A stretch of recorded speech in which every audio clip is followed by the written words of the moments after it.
સીતારામ, જય શ્રી કૃષ્ણ અને હર હર મહાદેવ, ઘર ઘર મહાદેવ, જય લીરબાઈમાં અને જય વિંજાત ભગત. તો કેમ મિત્રો બધાય આનંદમાં છે ને? મજામાં?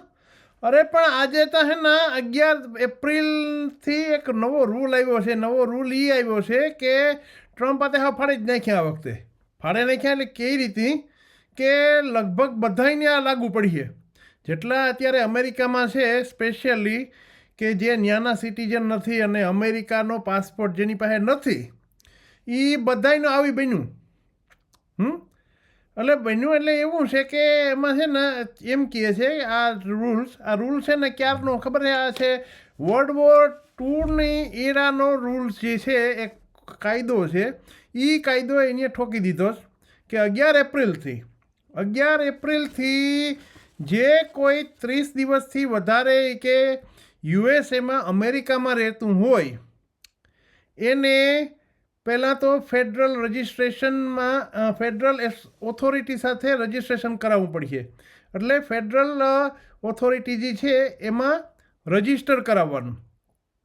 જેને 30 દિવસથી વધારે રહેતા હોય એટલે એમાં પછી સ્ટુડન્ટ હોય એ પણ આવી જાય, પછી ગ્રીન કાર્ડવાળા આવી જાય, રાઈટ, પછી H1B વિઝાવાળા આવી જાય, એટલે કામવાળા કોઈ પણ કામ માટે ગયા હોય કે જે કંઈ હોય. એટલે ટૂંકમાં બધાય અને જે કોઈ એમનેમ ગયા છે ત્યાં ને રહે છે, કોઈ વર્ક પરમિટ ઉપર ત્યાં વર્ક પરમિટ કાઢી દીધી છે કે બીજી કોઈ રીતે રહે છે, સાયલમ ઇવન રહે છે, એને પણ કહી દીધું કે તમારે બધાને રજિસ્ટર કરવું પડશે. અને એ પણ 30 દિવસની અંદર. જો 30 દિવસની અંદર તમે રજિસ્ટર ન કર્યું અને પકડાણા એટલે તમારા ઉપર સીધો એક તો ફાઇન કરીએ. અને એ તો ફાઇન એટલે પાછો ફાઇન પણ ફાડી નાખે એવો ફાઇન, રાઈટ. એટલે ફાઇન એટલે એક દિવસના કે $1000 ફાઇન. કારણ કે આપણે કે જાડું મોટું ન હાલે. ટ્રમ્પ તો કહે કે આપણે જાડું મોટું ન હાલે, આપણે કે સીધું જ જોરદાર જોઈએ એ કે. એટલે એક દિવસના 5000 અને એક દિવસના $1000થી કે $5000 સુધી કે ચાર્જ કરીએ. અને જો તમે ફાઇન નહીં આપો તો તમને સીધા જેલમાં ઠોકી દેવા છે કે. એટલે 30 દિવસની જેલ. અને પછી પછી ડિપોર્ટ પાછા કરીએ ને એકવાર ડિપોર્ટ કર્યા ત્યાંથી ગયા એટલે પાછું કોઈ દિવસ જિંદગીમાં અમેરિકાનું તમે મોઢું નહીં જોઈ શકો. એટલે બાન કરી નાખીએ ટોટલી એમ. એટલે આવો નવો કાયદો હવે એને કાઢ્યો છે. હવે એ કાયદો શું છે એકચ્યુઅલી એના વિશે વાત કરીએ કે એ વ્હાઇટ હાઉસ પ્રેસ સેક્રેટરી કેરોલાઇન લેવિટ છે, એને આ વાત કરી છે પ્રેસ કોન્ફરન્સમાં કે હવે આ નવો કાયદો આવી ગયો છે કે જેને લીધે તમારે 30 દિવસ 11 એપ્રિલથી 11 મે સુધી એટલે 10 મે સુધી તમારી પાસે ટાઈમ છે, રાઈટ. એની અંદર તમે રજિસ્ટર થઈ જાઓ. 30 દિવસની અંદર જ રજિસ્ટર પણ 30 દિવસની અંદર થવાનું. અને 30 દિવસથી વધારે તમારે રહેવાનું હોય તો પણ ટૂંકમાં કાયદો 30 દિવસનો જ છે કે 30 દિવસ તમારી પાસે છે રજિસ્ટર થવા માટે. ફેડરલ ઓથોરિટીમાં ડાયરેક્ટલી તમે રજિસ્ટર થઈ જાઓ. અને પાછું એ રજિસ્ટર થયા પછી તમારા જે કાગળિયા છે, ડોક્યુમેન્ટ છે, એ ડોક્યુમેન્ટ પાછું તમારે ભેગું રાખવાનું ગમે ત્યાં જાઓ ત્યાં. એટલે અમેરિકામાં ગમે ત્યાં તમે ફરતા હોય કે ગમે એ કામ કરતા હોય કે ગમે એ હોય ત્યારે તમારી પાસે એ ભેગું હોવું જોઈએ એ કે ડોક્યુમેન્ટ. નહીંતર તમને સીધા એ કે ત્યાંથી ઉપાડી જાય. Indian Registration Act is today. All foreign nationals present in the United States longer than 30 days must register with the federal government. Failure to comply with this is a crime, punishable by fines, imprisonment, or both. As President Trump and Secretary Noem have both said, if you register and you leave now, you choose to self-deport. You may have the opportunity to return later legally. But if not, you will be arrested, fined, deported, never to return to our country again. The Trump administration will continue to enforce our nation's immigration laws. We will not pick and choose which laws to enforce. We must know who is in our country for the safety and the security of our homeland. અને તમારી પાસે chance છે પાછો બીજું એ કીધું કે તમારે છે ને સેલ્ફ ડિપોર્ટ થવું હોય, સેલ્ફ ડિપોર્ટ તો તમે થઈ શકો. એટલે તમે તમારી રીતે એમ ડિપોર્ટ થઈ જાઓ. હવે એ જો તમે થાયો તમારે કે તમે કંઈ પણ આવ્યા હોય એ રીતે ઇલીગલ આવ્યા હોય અને તમારે સેલ્ફ ડિપોર્ટ થવું હોય તો એ તમારા માટે છૂટ છે અને તમે જેટલે જે પૈસા કમાણા એ પૈસા એ તમે લઈ જઈ શક્યો એ કે રાઈટ. અને તમને કદાચ તમારી પાસે પૈસા ન હોય અને તમારે કંઈક હેલ્પ જરૂર હોય ટિકિટ માટે તો એના માટે પણ તમને ડિસ્કાઉન્ટ આપ્યું અથવા તો તમને ફ્રી અરેન્જમેન્ટ પણ કરી દેવું. પણ જાઓ તમે ક્યાંયથી. હવે એ પાછા કેટલા આમાં કેટલા ખબર છે માણસો જાહે એ તમને વાત કરું કે ઓછામાં ઓછા 1 મિલિયનથી 1.5 મિલિયનની વાત થાય છે. એટલે 1 મિલિયન એટલે 10 લાખ અને 1.5 મિલિયન એટલે 15 લાખ. 15 લાખ માણસો ઓછામાં ઓછા ડિપોર્ટ થવાના છે આની અંદર. એટલે આ બહુ મોટું આની કરી નાખ્યું છે અને મોટું કરવાનું કારણ બીજું કંઈ નથી કારણ કે એની જ્યારે આ જે ઇલેક્શન જીતે ઇલેક્શન ટ્રમ્પા તો જીતવાનું કારણ શું બીજું કંઈ કારણ નથી. એની મેઇન આ એક તો કીધું હતું કે હું ચોખ્ખું કે જેટલા ઇલીગલ માણસો છે અમેરિકામાં એ બધાને હું હે ને સિંહટી જાલે ને પકડે ને એને હે ને સીધા એને દેહમાં રવાના કરી દે. એટલે એ કે આપણે એ જોઈએ જ નહીં કે ઇલીગલ માણસો. અને વસ્તુ શું છે પાછું એ કે ઇલીગલ માણસો જે આવ્યા છે એ અડધા તો એમાં તો એટલે ટૂંકમાં મોસ્ટલી જે આવ્યા છે બધા એમાંથી સાઉથ અમેરિકામાંથી જે આવ્યા છે જે ટેરરિસ્ટ છે મોટા અને જેને બીજું કંઈ કરવું જ નથી ગુંડાગીરી જ કરવી અને તોડફોડ કરવી અને ચોરી કરવી ને લૂંટવું એવા માણસો આવી ગયા છે એ કે રાઈટ. હવે એવા માણસોને એ કે અમેરિકામાં એની જરૂર નથી ને એ કામ તો એને કરવું નથી કે એને તો એ આવું જ કરવું બધું એ કે તોડફોડ કરવી ચોરી કરવી લૂંટવું રાઈટ. એવા માણસોને મારે શું જાય ક્યાંય રાખીને કરવું.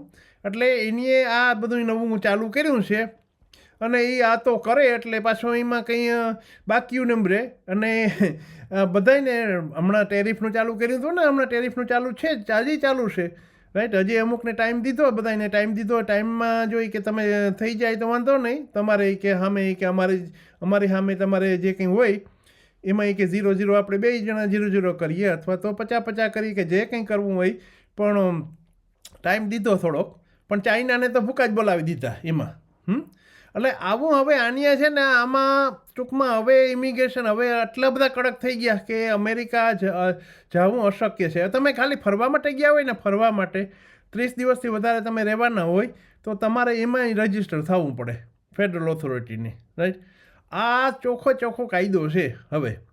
એટલે હવે માણસો કેટલા માણસો ત્યાં છે ને બીજા તો કેટલા બધા આપણે ગયા છે તમને ખબર છે કે આટલા તો આવી ગયા થોડાક જ આવ્યા. એ તો મામૂલી મને થાય કે કદાચ 5% આવ્યા અહીં હજી આવ્યા અહીં તો 5% હશે કદાચ. બાકી 95% હજી બાકી છે. અને 50 કરોડ રૂપિયા ના 50 લાખથી કરોડ રૂપિયા સુધી કહેતા હતા કે દઈને આ એજન્ટોને આપતા હતા અને એજન્ટો એને પહોંચાડી દેતા હતા એને મેક્સિકોના રૂટ ઉપર ગમે એમ કરીને. હવે એ બધાને હવે આવી બન્યું. હવે જે ટાઈમ છે ને કે હવે શું થાય એ જોવાનું છે કારણ કે આ કોઈની મને તાકાત નથી કે એનું કંઈ કરી શકે. તમે ટ્રમ્પ આતાની કંઈ પાછું થોડું ટ્રમ્પ આતો બીએ કોઈથી એ તો કે કરવાનો કાયદો એટલે કાયદો બસ પછી પૂરું. હવે એમાં ઘણા બિચારા જે ઇનોસન્ટ માણસો એ હલવાઈ ગયા એટલે એ રીતે હલવાઈ ગયા કે કારણ કે આમાં છે ને કોમ્પ્યુટરાઇઝ હોય એટલે કોમ્પ્યુટરમાં ઘણી વખત ખોટું નામ આવી જાય અને ખોટું સિમિલર નામ હોય તો આવી જાય ને એને પણ નોટિસો આવી ગઈ છે. અને ત્યાંના સિટીઝનને એક તો નાના સિટીઝનને નોટિસ આવી ગઈ અમેરિકન સિટીઝન હતું એને નોટિસ આવી ગઈ કે તમારે કે ખાલી આ રીતે વૈયા જ આવી કે સેલ્ફ ડિપોર્ટેશન કરી લ્યો નહીંતર અઠવાડિયાની અંદર ને નહીંતર છે ને તમને પકડી જાય હમણાં ઓથોરિટીવાળા. હવે આવું થાય ત્યાં પણ ભયાનક થયું છે ને આ ઇલેક્શનમાં એ જ કહેતું એને કે જો મેક અમેરિકા સેફર કારણ કે આ અમેરિકાને કે હા ગુંડાગીરી એટલી બધી વધી ગઈ ચારે બાજુથી લૂંટફાટ એવી વધી ગઈ છે કે અમેરિકામાં રહેવું મુશ્કેલ થઈ પડ્યું છે કે તો હવે આવા માણસોની જરૂર નથી. અને વાત એ સાચી છે પોતાના દેશમાં આવી રીતે કોઈ પણ માણસો બહારથી માણસો આવીને કરતા હોય કામ તો એવા માણસોની જરૂર શું કામ કરતા હોય તો બરાબર છે પણ હવે આણીએ તો પાછું બધું ઠોકી દીધું કે હવે જે કંઈ માણસો H-1B વિઝા ઉપર આવ્યા હોય કામ કરવા અહીંયા આવ્યા છે એને પાછા રજીસ્ટર થાવ તમે કે રાઈટ નકર તમે મરેલ પડ્યા બધા કે. હવે આવો કાયદો એની જ કરી નાખ્યો છે એટલે આ કાયદો બહુ ખતરનાક કાયદો છે અને એમાં કેટલા બધા હવે ડિપોર્ટ થશે એ તો હવે આવશે દરરોજના પેપરમાં આવશે ત્યારે ખબર પડશે ને જો નહીં થાય સેલ્ફ ડિપોર્ટ તો અમેરિકા તો એ તો કહે કે અમે તમને નાખી જવાના છે અને પછી અમેરિકાના અમુક જે એલ સાલ્વાડોર ને જે કંઈ અમુક છે ને એવા બધા કન્ટ્રી જે સાઉથ અમેરિકાના એની હારે તો એને પાછું ડીલ કર્યું છે કે ભાઈ અમે છે ને બધા ત્યાં મોકલી દેવું પ્રિઝન એટલે તમારે છે ને ત્યાં રાખવાના એને બધાને કે જે કોઈને ખબર એને કે જેની પાસે પાસપોર્ટ નથી ને કહે કે અમને ભાઈ ખબર નથી અમે કયા દેશના છે કે શું છે કે એવા માણસોને બધાને છે ને ત્યાં ઠોકી દે ત્યાંથી પછી ધીરે ધીરે ઓલા જ્યારે માને ને ખબર પડે કીએ ત્યારે પછી એને એ દેશ ભેગા રવાના કરે પણ ત્યાં સુધી ત્યાં રાખીએ એલ સાલ્વાડોરમાં હવે અને ત્યાંનું પ્રિઝન કંઈ જેવું તેવું નથી એટલે આ ભય બતાવે છે બધોય અને ભય સાચોય છે